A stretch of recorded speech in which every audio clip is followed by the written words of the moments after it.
Assalamualaikum warahmatullahi wabarakatuh. Apa kabar pemirsa? Di video ini saya mau bahas kompresor rakitan dari mesin freezer kulkas ya. Saya akan bahas semua bagaimana cara memodifikasinya, lalu apa aja kelemahan dan kelebihannya ya. Yang pertama kita bahas untuk kelemahannya dulu ya. Untuk kelemahan kompresor rakitan dari mesin freezer kulkas ini, yang pertama di bagian tap pembuangan ya, tap pembuangan tangki kompresor.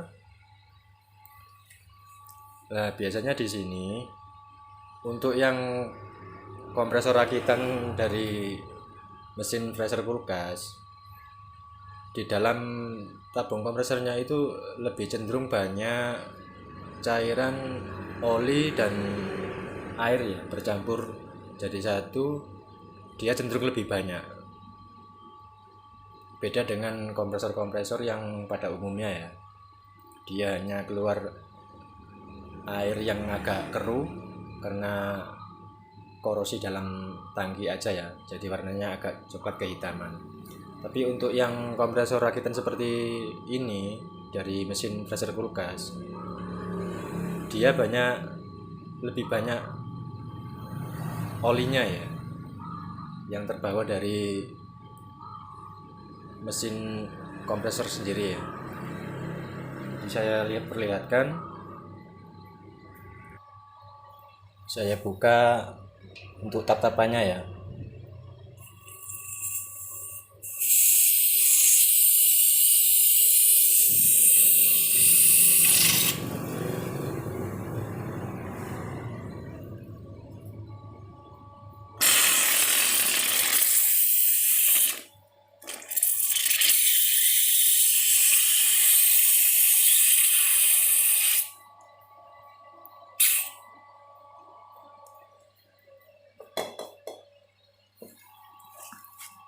Nah, teman-teman bisa lihat ya, ini kebetulan ini juga sudah lama, hampir 1 bulan nggak saya buang. Jadi kotorannya cenderung seperti ini, dia banyak bercampur oli ya, nggak hanya air saja, tapi bercampur dengan oli. Untuk kelemahan yang pertama ini ya. Lalu yang berikutnya, untuk bagian otomatis pembuangan angin di sini, kalau dia mesinnya otomatis mati, di sini akan keluar cairan seperti yang ada di dalam tabung tadi ya. Jadi di sini akan keluar oli bercampur air yang keluar dari otomatis ini. Beda dengan kompresor pada umumnya, dia hanya mengeluarkan udara ya. Saya akan kasih lihat.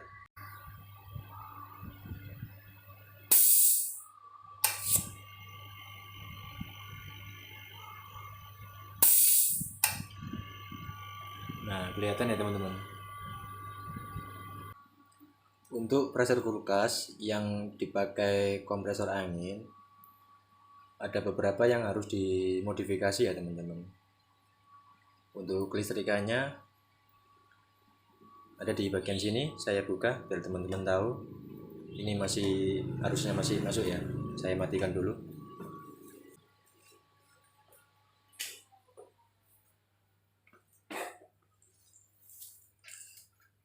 Saya buka dulu covernya.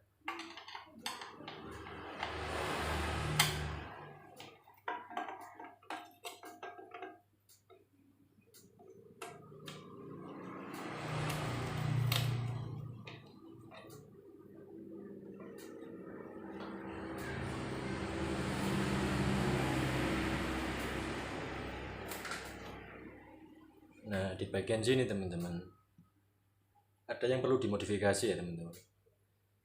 Jadi dia pakai relay bukan bawaannya lagi. Jadi kita ganti dengan relay yang model seperti ini, relay kawat atau relay Julen. Ini ada ukurannya, ini menyesuaikan ukuran kompresornya ya teman-teman. Jadi relay bawaan dari kompresor ini kita ganti dengan relay Julen seperti ini atau relay kawat.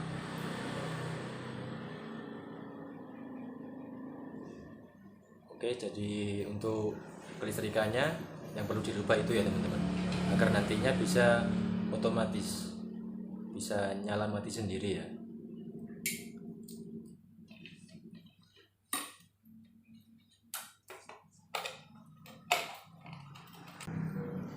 Selanjutnya teman-teman, agar mesinnya nanti bisa otomatis, teman-teman harus pasang cek valve ya. Tujuannya agar nanti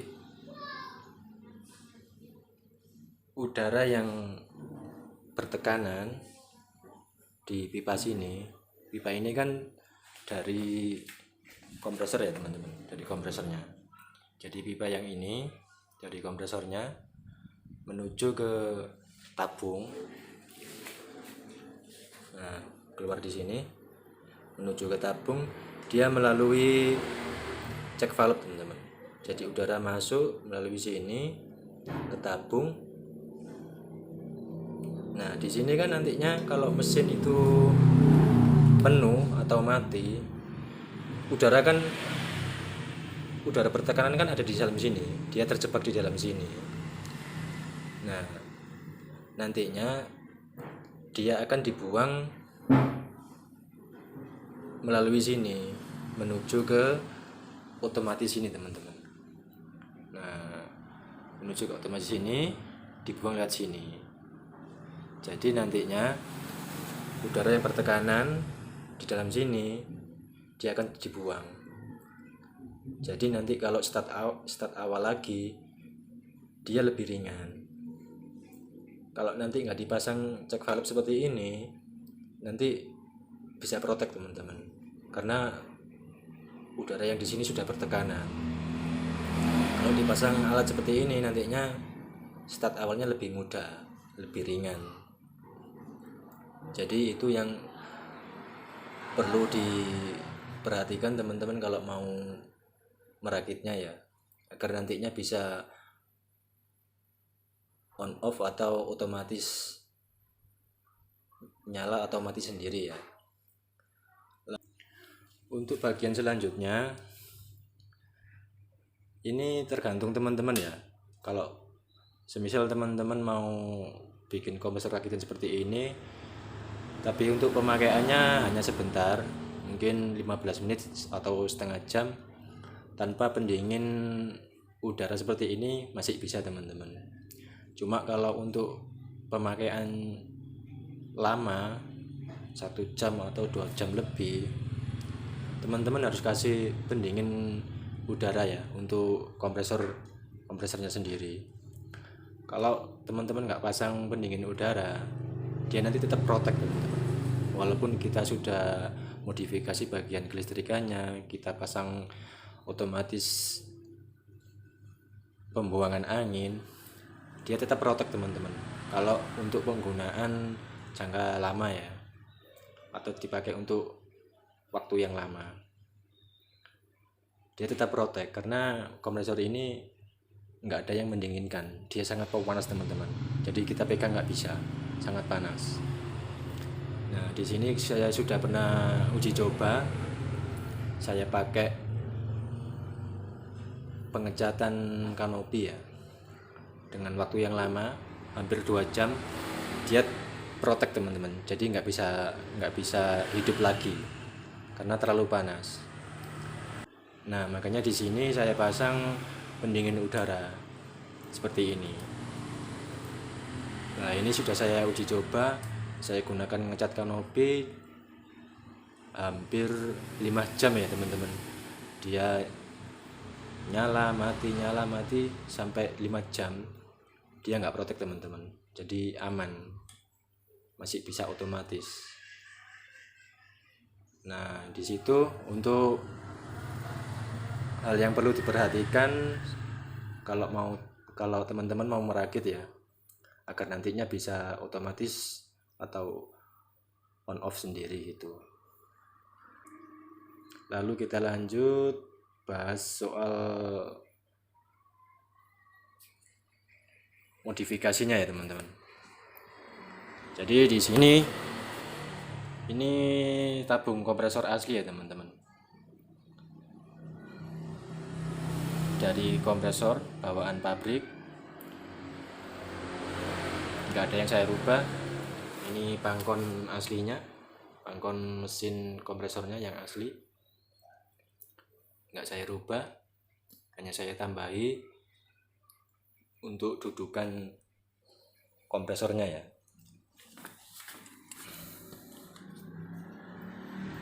Nah di sini ada plat tipis, ini saya baut dengan pangkon yang aslinya bawaan pabriknya untuk dudukan kompresornya ya. Jadi nggak berubah pangkon bawaannya. Untuk pangkon pendinginnya saya tambahi plat di sini untuk dudukan kipasnya, nempel di sini di bagian pangkon aslinya ya. Di sini saya tambahi indikator lampu. Kalau yang ini untuk arus yang dari listrik masuk, nanti dia akan nyala. Nah ini kan belum saya masukkan arus. Nah ini saya masih cabut, saya akan tancapkan.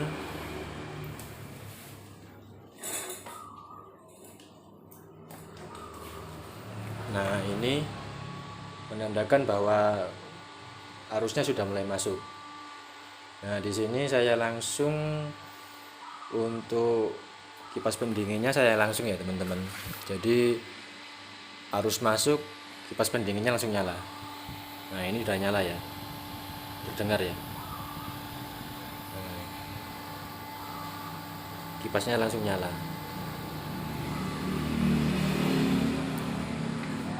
Untuk di bagian sini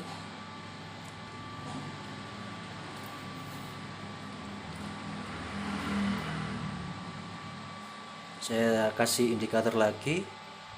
Ini untuk indikator ketika mesin kompresornya menyala ya teman-teman. Jadi ini kan posisi mati. Nah ketika mesin ini menyala, indikator ini akan menyala teman-teman. Nah ini kompresor posisi nyala ya, kelihatan jarumnya. Ini udah mulai naik.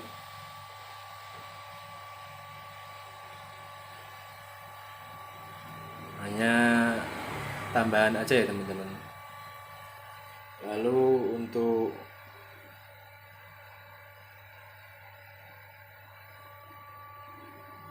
output anginnya di sini saya banyak modifikasi ya teman-teman, menyesuaikan kebutuhan saya aja ya. Mungkin teman-teman kalau mau merakit bisa lebih sederhana seperti ini. Nah bisa dibikin sederhana seperti ini ya, cuma sedikit keran output, safety valve, lalu pressure guardnya. Nah di sini kan saya bikin sesuai kebutuhan saja ya, jadi teman-teman bisa menyesuaikan sendiri. Nah sekalian saya jelaskan, kalau untuk yang output ini dari tangki melalui regulator ya teman-teman, melalui regulator sekaligus filter udaranya. Nah biasanya kalau yang ini saya buat ngecat. Kalau untuk yang sini ini juga melalui regulator, keluar sini,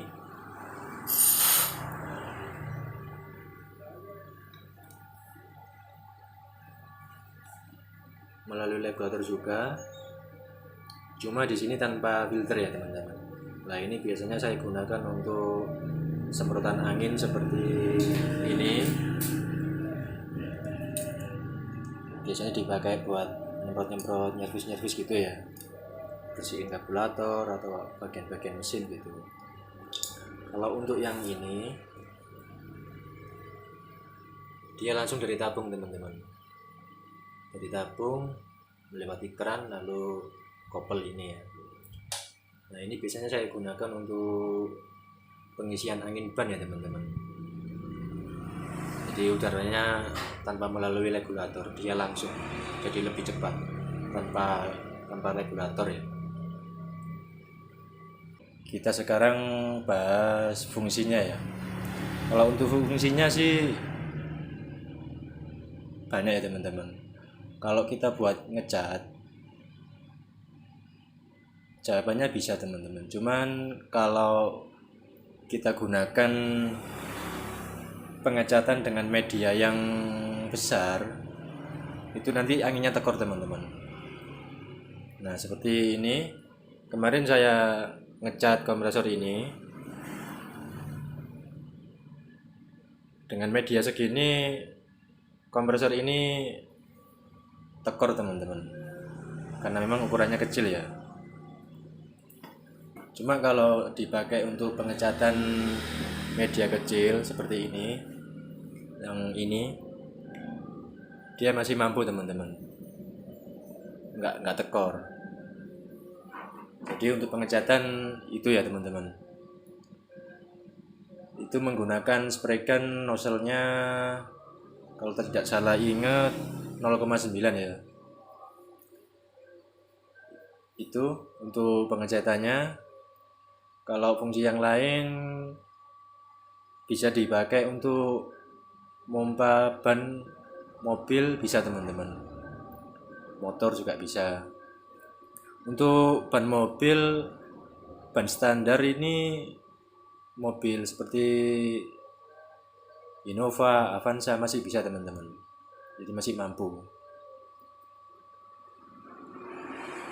Bisa untuk semprotan angin, biasanya dipakai untuk bersihkan karburator atau mesin-mesin, itu masih bisa teman-teman. Jadi itu fungsi-fungsinya. Oke, mudah-mudahan apa yang saya sampaikan ini bisa jadi referensi buat teman-teman ya, yang berencana mau bikin atau merakit kompresor dari pressure kulkas, atau yang mau ingin beli. Jadi bisa jadi referensi buat teman-teman ya. Semoga video ini bermanfaat. Apabila masih ada yang ingin ditanyakan, bisa melalui komentar di bawah ya. Assalamualaikum warahmatullahi wabarakatuh.